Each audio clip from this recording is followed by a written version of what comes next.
After paying off our business loan, I came back to the cafe, surprise. We're taking over, my wife smirked, surrounded by our teens and her new partner. Thanks for the cafe. I didn't argue. I didn't cry. I just took my keys and vanished. 3 weeks later, my sister called me screaming. What did you do to them? 15 years. That's how long it took me to pay off the business loan. 15 years of early mornings, late nights, and skipping things most folks take for granted. No vacations. No fancy cars. Just grit, sweat, and the dream that one day, home and hearth would be fully mine, free and clear. I was driving through town that afternoon, window rolled down, letting in the scent of spring and something else, relief. I had just made the final payment. It felt unreal, like the weight pressing on my shoulders all these years had finally eased. The cafe was just as I remembered it that morning. Charming, a little crooked in the corners, smelling like cinnamon and espresso. I parked behind the place, grabbed the crates of produce from the back seat, fresh strawberries, leafy greens, artisanal cheese from a farmer upstate, and carried them to the front. When I slid my key into the lock, I felt that old flicker of pride. This place wasn't just mine. It was where my kids learned to bus tables, where Jenna used to tweak recipes, where we grew up as a family. But the second the door opened, something felt off. Music was playing, cheap, cheerful pop blasting from the Bluetooth speaker I normally used for soft jazz. Streamers hung from the ceiling, all sloppy and too bright. Confetti dusted the floor. There was a paper banner strung across the pastry case. It read, in big blue letters, "New Chapter." I stopped cold. "Surprise," someone called. Jenna stepped out from the kitchen, grinning like she'd won a game I didn't know we were playing. She wore a cream-colored blouse and lipstick I hadn't seen in months. Behind her stood our kids, Noah, 17, leaning on a mop, and Sophie, 15, arms crossed.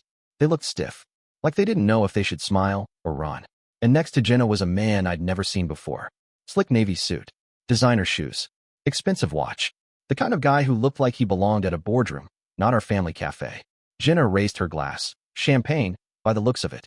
"To new beginnings," she said. I set the crate down. "What's going on?" She smiled wider. Too wide. "This is kind of hard to explain, Darren," she said, stepping closer. That voice she used when she was pretending something was normal. "But we've decided it's time for a change. We, the kids and I, and Gavin."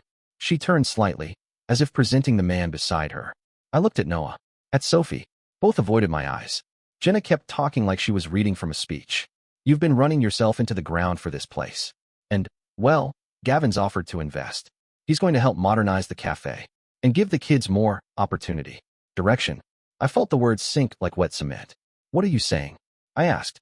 "You want to bring him in as a partner?" "No," she said. "I'm saying we're taking over." My mouth went dry. "You're taking over the cafe? And your place in our lives?" Silence. Just that cheap song still playing in the background. I looked at Sophie, but she looked away. Noah picked at the label on his water bottle. "I don't understand," I said, my voice low. "What does that even mean?" "It means," Gavin chimed in, voice smooth as butter, "you've done your part. You built this place.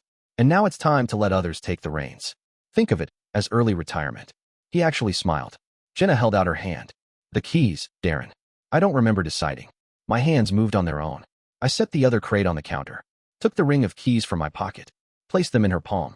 I didn't yell, didn't argue, just looked around the cafe, the worn booths, the chalkboard menu with my handwriting still on it, the plant in the corner Jenna always forgot to water. Then I turned and walked out the door. Didn't say goodbye. The sun was still shining, but it didn't feel warm anymore. The road out of town curved gently past the ridge, lined with old oaks and crumbling fence posts. I didn't pack a suitcase, just a duffel bag, my fishing tackle, and the few clothes I kept in the back of the truck for overnight runs to the market. The phone buzzed nonstop the first hour. Jenna, Noah, then Sophie. A couple calls from Nora, my sister. I didn't answer any of them. I didn't even look. By the time I passed the county line, the buzzing had stopped. I kept driving. It wasn't some dramatic decision. I wasn't thinking about revenge or teaching anyone a lesson. I just knew I didn't want to be there. Not in that town. Not in that house. Not in that life where I'd been told I didn't belong anymore. Somewhere around dusk, I pulled off the highway and followed a narrow road down to the water. A few boats bobbed in the inlet, tied up to rusted metal posts. There was a shack nearby with a faded sign. Baylight Marina, room and board for men who fish. That's where I stopped. The man behind the desk looked like someone who'd fought in every war and lived to tell about none of them. Big frame, graying beard, a limp in his left leg. "You looking for trouble or quiet?" he asked without glancing up from his paperwork. Quiet, I said. He slid a key across the counter. Cabin 4. 40 a night. You don't drink too much, and you clean your own dishes. I don't do maids. I nodded. Fair enough. That night, in a room no bigger than my pantry back home, I took off my boots, set my phone on the table, and just sat. The room smelled like salt and old wood. The mattress was lumpy. The lamp flickered when I turned it on. But none of it mattered. Because for the first time in years, nobody needed me. Nobody was expecting anything. The next morning, I walked down to the docks. A couple of locals were fussing with an outboard motor on a half-rotted skiff. I offered to help. They looked skeptical, but when I got it running, they nodded in that quiet way countrymen do. Word must have spread, because the next day I was handed a wrench and asked to look at a boat named Charlotte May. Then it was OL Rusty. Then a generator, a propane heater, and someone's broken-out window frame. By the end of the week, I was getting paid in fried catfish, cold beer, and the occasional 20 tucked into my palm. That's when I met Red. He came stomping down the dock one morning, cussing out the tide and swatting mosquitoes like they owed him rent. Boat won't start, he barked. Want to take a look or just stand there like a statue? I climbed aboard without saying a word. After I fixed his ignition coil, he grunted. You know your way around tools. I used to run a cafe, I said. He stared at me. Did the cafe run on diesel? I smiled for the first time in days. Only on Mondays. Red became my shadow after that. Or maybe I became his. He was a retired Marine, twice divorced, claimed to have punched a congressman once. I didn't ask for details. We spent the days sanding decks, patching motors, and saying very little. That was exactly what I needed.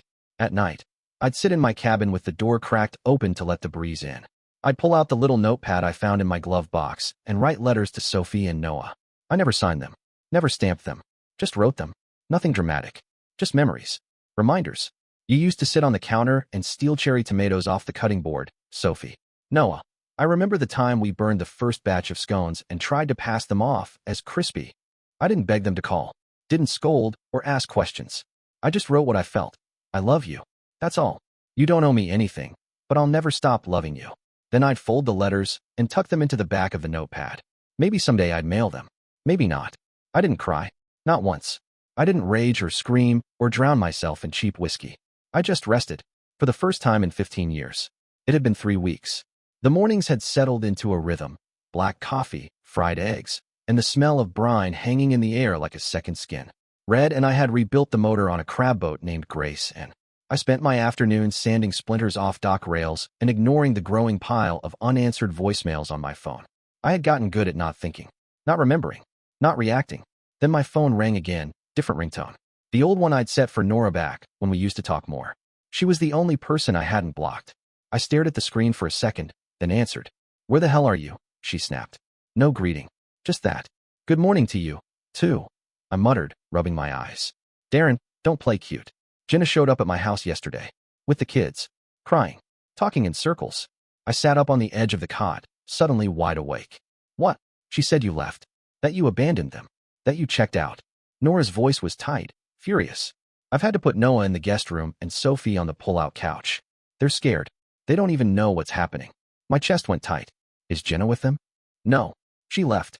Drove off last night and hasn't called back since. Nora took a breath, then fired off the real question. What the hell did you do? I leaned forward, elbows on my knees, staring at the cracked floorboards. I left, I said. That's it, she scoffed. I nodded, even though she couldn't see me. That's it. Darren, what the hell is going on? She asked again, quieter now. Why would Jenna just take over the business and disappear? Why would the kids end up here? Why are they acting like you're the one who broke everything? I didn't answer. Nora sighed hard on the other end. You know what Sophie said to me? She said, he didn't even argue. He just walked out. Like she can't make sense of it. I felt my stomach turn. I didn't want a scene, I said quietly. Well, congrats. You didn't make one. But Jenna sure is. I swallowed. How are they? Noah's pretending he's fine, but I heard him crying last night. Sophie hasn't spoken more than 2 words at a time. And Jenna, Jesus, Darren. She's spinning stories like she's on a talk show. I've gotten 3 calls already from mutual friends asking if you're in rehab or something. A bitter laugh slipped out before I could stop it. She always was good with narratives. This isn't funny. I'm not laughing, I said, my voice flat again. I didn't expect her to fall apart so fast. Nora paused. What do I tell the kids? I leaned back against the wall and stared at the peeling paint above my head. Tell them I'm okay, I said. Tell them I needed time. Tell them I love them, every second of every day. That's not enough, Darren, she snapped. They're not little anymore. They know this isn't normal. I know, I whispered. But I didn't leave them. I left her. Nora went quiet for a moment. Then, softly, she asked, what happened? I thought about it. The banner.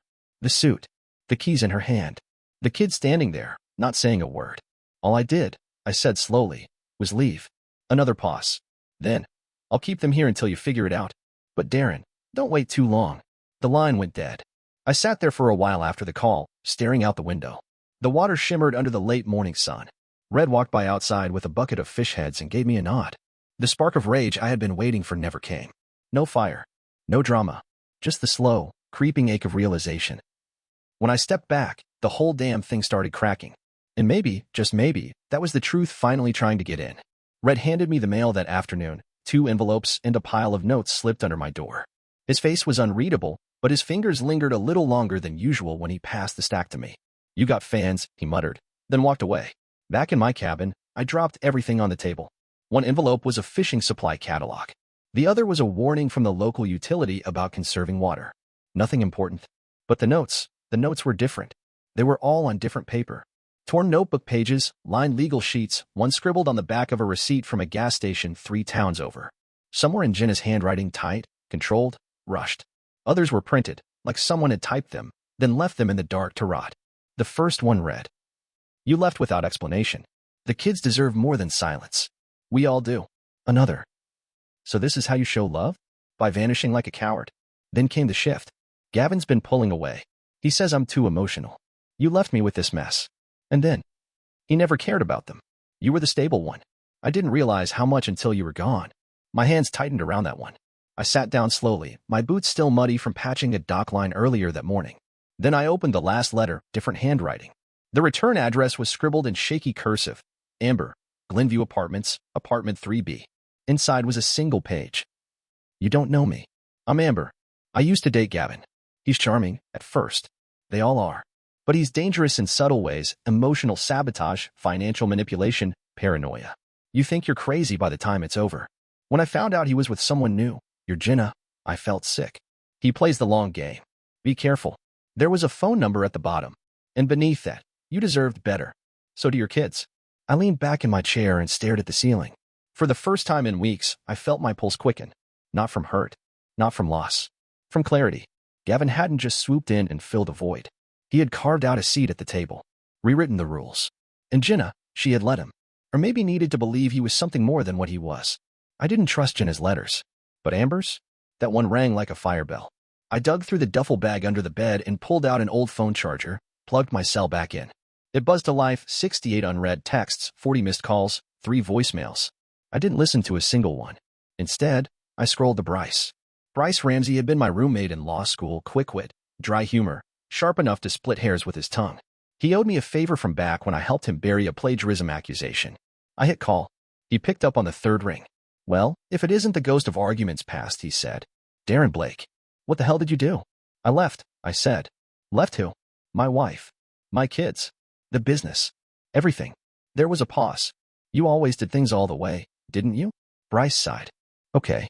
Start from the top. No edits." I told him everything. The final loan payment. The celebration that wasn't. Gavin's grin. Jenna's calm coo. The letters. The voicemail from Amber. When I finished, Bryce whistled low. "So she ambushed you with a velvet divorce," he muttered. "Classic removal by reinvention. And now the scaffolding's collapsing." I said nothing. "Well, first things first," he continued. "You don't engage. Don't threaten. Don't respond emotionally. Let them unravel. Let the situation speak for itself. The court loves calm men with timelines." "You think I'll end up in court?" I asked. Bryce chuckled dryly. "I think Jen is building herself a house of cards. You just stepped outside. Eventually, it'll all fall in on her. What do I do now? Start documenting. Every letter. Every missed call. That voicemail from Amber? Save it. That's not just gossip. That's a pattern. You let me know when you're ready to push.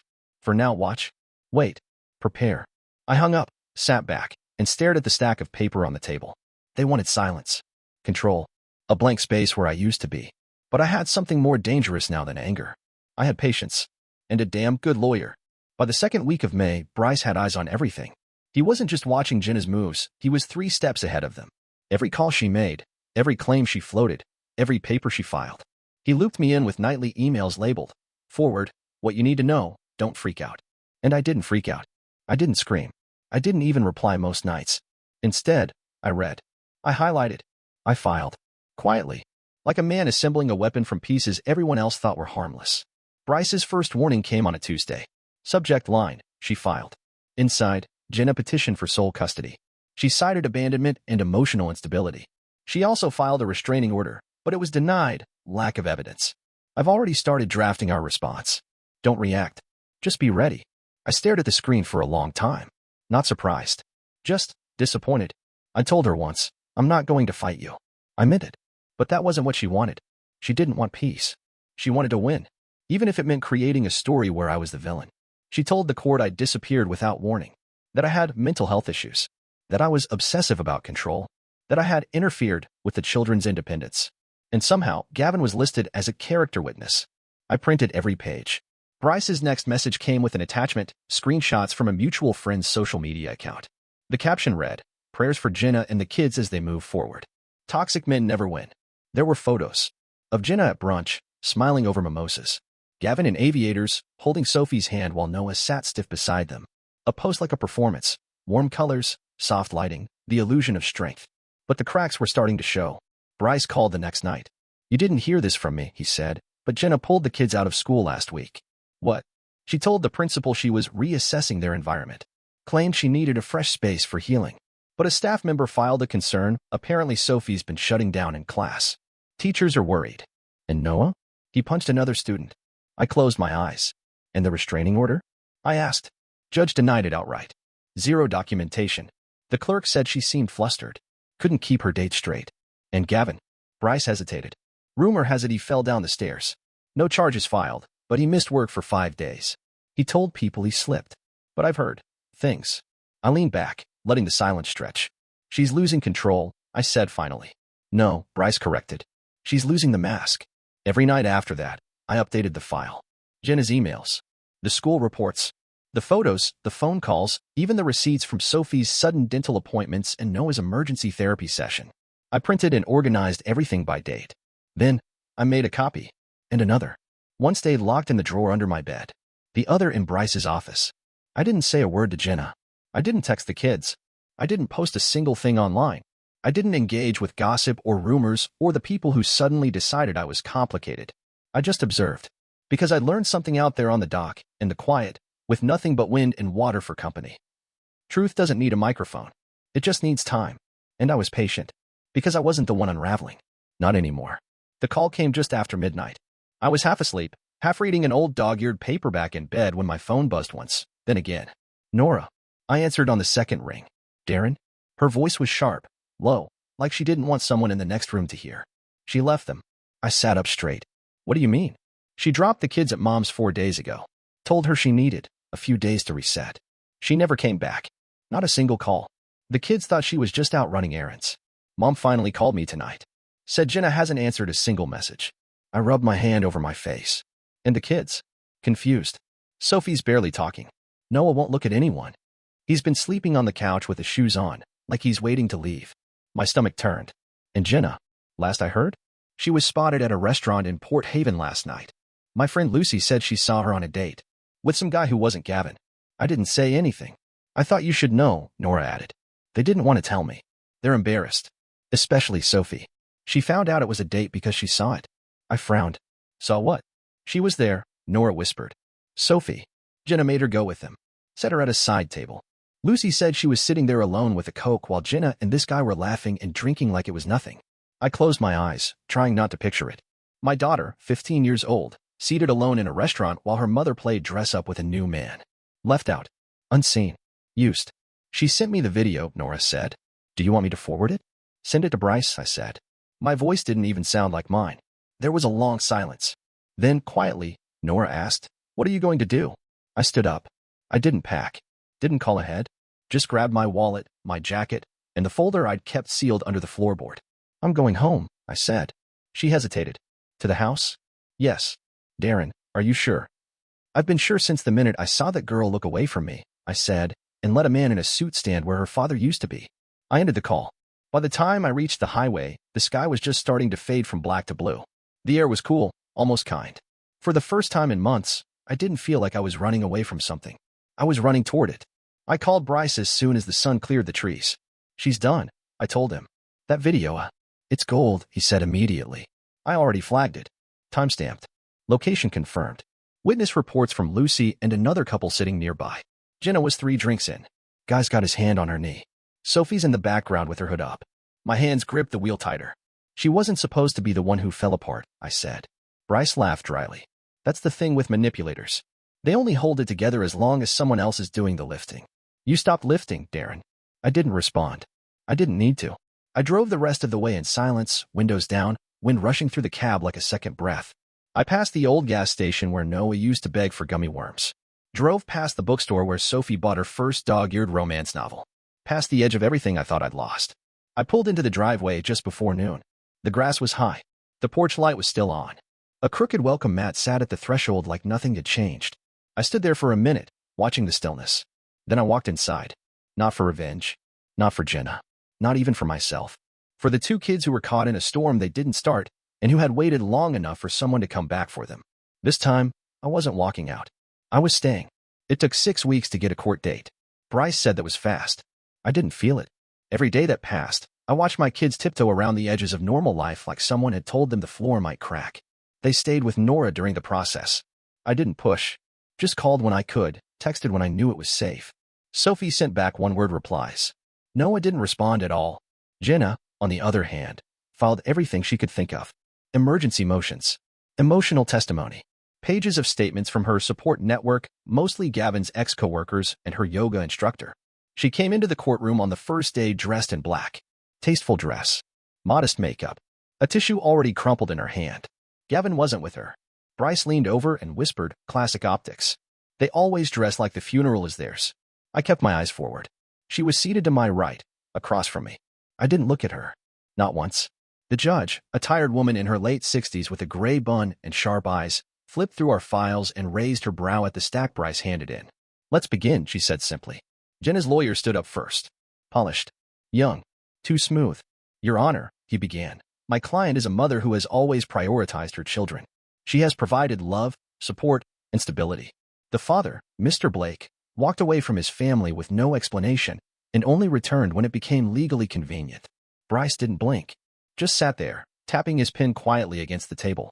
She has been the sole caregiver since his departure, the attorney continued, and wishes only to protect her children from further abandonment and emotional harm. The judge glanced at Jenna, who offered a perfectly timed sniffle. Then it was Bryce's turn.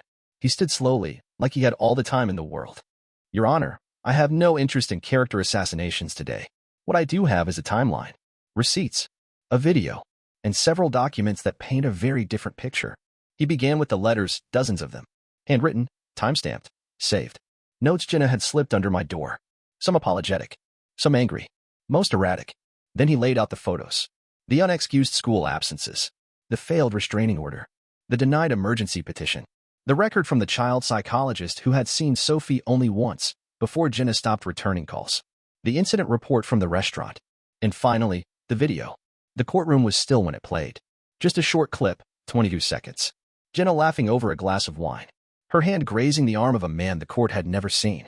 Sophie sitting 2 tables away, hood up, hands in her lap, eyes blank. Jenna turned to the screen briefly, just a glance, but her face didn't flinch. When the video ended, Bryce looked at the judge and said, "There's also this." He handed over a printed screenshot. Texts. From Jenna to a friend named Carla. I can't let Darren get custody. He'll ruin everything. I just have to stay calm until the hearing. Then I'll flip the script. Once I get sole custody, I'll finally be free to live my life. There was a beat of silence. Then the judge sighed, took off her glasses, and looked straight at Jenna. You wrote these. Jenna's lawyer opened his mouth, then closed it again. Jenna shifted in her seat. They were taken out of context, she said weakly. The judge didn't blink. Are you denying the video? No, Jenna whispered. But and the text messages? She didn't answer. The judge leaned back, folded her hands, looked tired, but sure. I've seen enough. Jenna's mouth fell open. Her lawyer tried to stand again. The judge raised a hand. Ms. Blake, I am ordering a full custody review. Effective immediately, temporary custody is awarded to Mr. Blake pending the outcome of that review. You will be subject to supervised visitation. Additionally, I am ordering a psychological evaluation. This court is deeply concerned about the emotional well-being of the children in your care. Jenna looked stunned, like the air had been knocked from her lungs. I didn't look at her. I was looking at Sophie. She was sitting 2 rows behind, next to Nora. Her arms were crossed, but her face had cracked. And there, for the first time in months, was a flicker of something in her eyes. Relief. The judge banged the gavel. That's all for today. Outside, the courthouse steps felt steep. The light was too bright. People shuffled past us, mumbling into phones, not knowing they were walking through the fallout of someone else's war. Bryce clapped me on the shoulder. Nice work staying quiet, he said. Didn't feel like work. That's why it worked. Sophie walked up slowly, hands in her hoodie pocket. I didn't say anything. Just waited. She stared at the ground, then looked up at me. Can we go home now? I nodded. Yeah, I said. We can. We didn't talk much on the drive back. Sophie sat in the front seat, knees tucked under her sweatshirt, earbuds in but not playing anything. She just stared out the window. The house came into view around the bend. Same as always, white shutters, the tired porch swing, the creak in the gate. Nothing had changed on the outside, but everything felt different. When we pulled into the driveway, she didn't wait for me to say anything. She just grabbed her backpack and walked inside like she'd done it 1,000 times, like nothing had ever gone sideways. I followed slowly, half expecting to find the place stripped bare, like some piece of Jenna still lived there and might lurch out of a closet. But it was just quiet. Sophie dropped her bag by the stairs, turned toward the kitchen, and paused. You still keep the toaster by the fridge? She asked. Yep, I said. She nodded, like she needed to confirm that one small thing hadn't moved. Then she disappeared down the hall.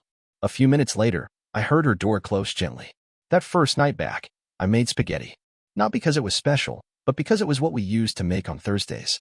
I didn't ask if she wanted any. I just set the plate on the table near her door and walked away. When I came back to clean up, the plate was empty. Noah came 2 days later. Nora drove him herself. He stepped out of the car looking taller than I remembered, and quieter too. When he saw me, he didn't say a word, just gave a small nod and carried his duffel inside. I didn't push. He didn't want a moment. He just wanted a room, a place to sit, a door to close behind him. That was enough. The house settled into a new rhythm. We cooked dinner together sometimes, mostly simple stuff. Burgers, soup, grilled cheese. Sophie started leaving her door open. Noah would hover near the stairs while I washed dishes, asking if we had any more peanut butter. They didn't laugh much, but they didn't flinch when I spoke, either. Progress, in small steps. I rekeyed the locks a week after the hearing, changed the garage code, installed cameras by the porch and driveway. Not because I was scared, but because I was done leaving the door open to people who thought they could walk in and rewrite our lives. Jenna had gone back to her mother's, according to Bryce. The online facade cracked quickly. First came the deactivated Instagram account, then the Facebook comments turned off. Her friends didn't know what to say. Her family sent a few messages through Nora. Not to me. To the kids. They didn't answer. I got a letter in the mail a few days later. Plain envelope. Jenna's handwriting. I didn't open it. Just slipped it into the file in the hall closet. Maybe one day I'll read it. Maybe not. One night, after a quiet dinner, Sophie lingered at the table while Noah cleared his plate. She was holding her fork like she forgot it was there. I don't know how to feel about any of it, she said finally, her voice low. Like, part of me wants to be mad at you for leaving.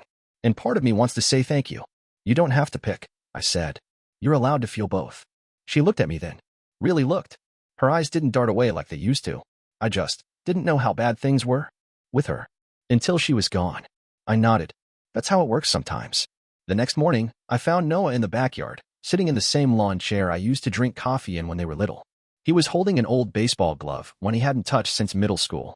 You remember when we used to throw in the driveway? He asked without turning. I do. I thought you stopped because you got bored. I stopped because your mom said you needed more structure. She didn't like me wasting your time. He looked down at the glove. It didn't feel like wasting time to me. He didn't say anything else. He didn't have to. Later that night, I heard laughter. Real laughter. From both of them. Something about a video. Something about a cat in a sweater. It echoed up the stairs, down the hall, into every part of the house that had felt empty for so long. And I just stood in the kitchen, leaning against the counter, listening. Not afraid. Not waiting. Just present. Because we weren't trying to go back. We were building something new. Something steady. Something honest. And this time, no one was leaving. The house didn't creak as much anymore. Maybe it was the new locks. Maybe it was the kids coming home. Or maybe it was me. The man who used to walk from room to room like he was apologizing to the floor for every step he took. Now, I moved without explanation. Without the wait. It had been 2 months since the hearing. Jenna hadn't called. She hadn't shown up. Her mother sent a package, some old photo albums, a few pairs of earrings Sophie had forgotten in a drawer. No note. Just a return address and a line of tape that said fragile. Sophie pulled the earrings out, studied them for a second, then left them on the counter. We never brought them up again. Noah had started his summer job at the local hardware store. Came home covered in sawdust and sweat, eating like he hadn't seen a plate of food in years. Sophie took over the garden in the backyard, what little was left of it. She planted things without telling me what they were. Let it be a surprise, she said one afternoon, her hands caked in dirt, her mouth tugging at something close to a smile. I let her have that. We were okay with the quiet. We needed it. The screen stayed off most evenings. The phones untouched. Sometimes we sat on the couch and just existed, not waiting for the next explosion, not chasing answers, just breathing the same air. One night, I stepped onto the porch with a cup of coffee, black, no sugar, same as always. The swing was still crooked, but it held. I sat down, let the boards groan beneath me, and looked out at the front yard. The same tree still leaned toward the street. The same patch of crabgrass by the mailbox. The same chipped birdbath Jenna used to complain about but never actually cleaned. It was still all there. But now, the silence felt different. Not empty. Earned. I didn't think about Gavin anymore. Not really. He disappeared the moment Jenna stopped using his name in public. I didn't think about her much either. Whatever story she told herself now, she was telling it alone. What stayed with me wasn't her betrayal. It was the moment I stopped fighting for people who didn't want to know me. The moment I laid the keys on the counter and walked out. No shouting. No threats. Just truth, left standing there with streamers and a man in a suit. And that truth had done its job. I didn't have to defend myself anymore. Didn't have to chase redemption. I'd already earned it, just by staying quiet long enough to let the lies collapse under their own weight. Inside, the lights clicked off one by one. Noah headed upstairs. Sophie's door closed with a soft thud. I stayed on the porch until the sky shifted, deep blue into soft gray. Then I stood, stretched my back, and looked around one last time. I wasn't waiting for anything to return. I was ready to start again. Not as a business owner, not as a husband, not as the man people thought they could replace, but as the one who stayed, the foundation. And this time, that was enough.